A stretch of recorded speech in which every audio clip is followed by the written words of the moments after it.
سری لنکا کی ٹیم نے یہ فیصلہ کیا کہ وہ واپس جا رہی ہے، اس پہ ہماری ان کے ساتھ انٹریکشن شروع ہوئی، اور جیسے کہ ریزولوشن میں مینشن ہوا ہے کہ ان کے بورڈ نے، ان کے پلیئرز نے، سب نے بڑا بہادری کے ساتھ یہ فیصلہ کیا، اور انہوں نے یہاں رہنے کے لیے ان کو بہت زیادہ کنسرن تھے، لیکن ہم نے کوشش کی کہ وہ سارے کے سارے کنسرن دور کریں۔ سری لنکن پریزیڈنٹ نے خود ان سے بات کی کل اپنی ٹیم کے ساتھ، اور ان کو کنونس کرنے کی کوشش کی۔ ہمارے فیلڈ مارشل نے خود ان کے ڈیفنس منسٹر سے، سیکرٹری سے بات کی اور ان کو کنونس کیا اور پورا شور کرایا سیکیورٹی کے لیے، اور اب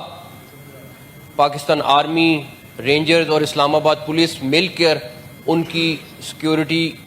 سنبھالے ہوئے ہے، اور جس طرح وہ ہمارے اسٹیٹ گیسٹ ہیں ان کو ہم اسی طرح کا پروٹوکول دے